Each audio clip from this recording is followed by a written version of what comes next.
Welcome to Storytime with the Common Dad. Today, I'm going to be reading from Snowdrop and the Seven Little Dwarfs.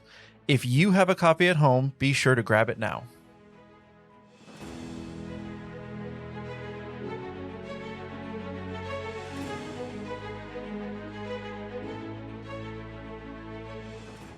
Once upon a time, there was a little princess called Snowdrop, who had a cruel stepmother who was jealous of her.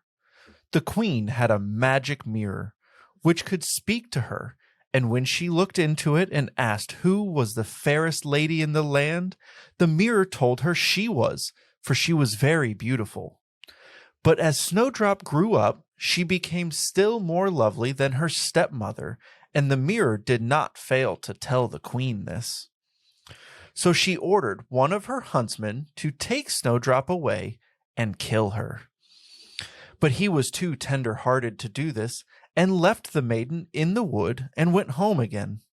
Snowdrop wandered about until she came to a house of 7 little dwarfs, and they were so kind to take her in and let her live with them.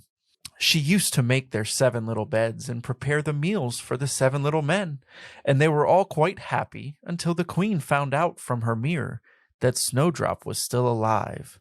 For, as it always told the truth, it still told her that Snowdrop was the fairest lady in the land. She decided that Snowdrop must die, so she dyed her face and dressed up like an old peddler. And in this disguise, she went to the home of the 7 dwarfs and called out, "Laces for sale!" Snowdrop peeped out the window and said, "Good day, mother. What have you to sell?" "Good laces, fine laces, laces of every color." And she held out one that was made of gay silk.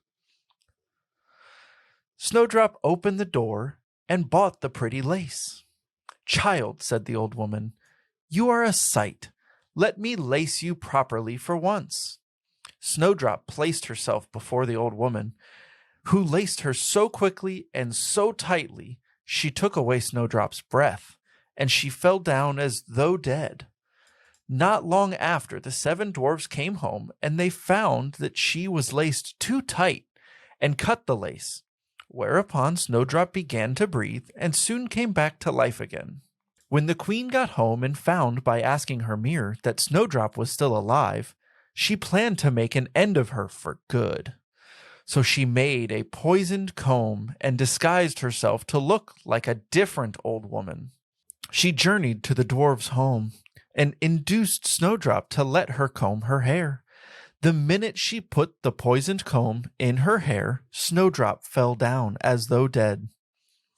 When the 7 dwarves came home, they found their poor Snowdrop on the floor, and suspecting the bad queen, began to look for the cause. Soon finding the comb, no sooner had they removed it than Snowdrop came back to life again. Upon the queen's return home, she found by asking her mirror that Snowdrop still lived. So she disguised herself a 3rd time, and came to the dwarf's little house, and gave Snowdrop a poisoned apple. As soon as the little princess took a bite, it stuck in her throat and choked her. Oh, how grieved were the little dwarves!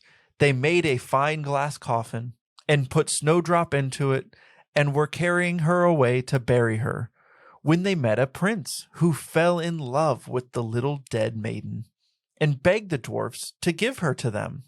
The dwarfs were so sorry for him, they consented, and the prince's servants were about to carry the coffin away, when they stumbled and fell over the root of a tree.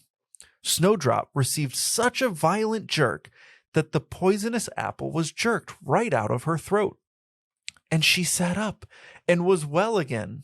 Of course, she married that prince, and she, her husband, and the good little dwarfs lived happily ever after. But the cruel stepmother came to a bad end, and no one was ever sorry for her. Thank you so much for reading along with me. I hope you had as much fun as I did. Be sure to ask your parents to like and subscribe to this channel so you can get notified every time we share a new story.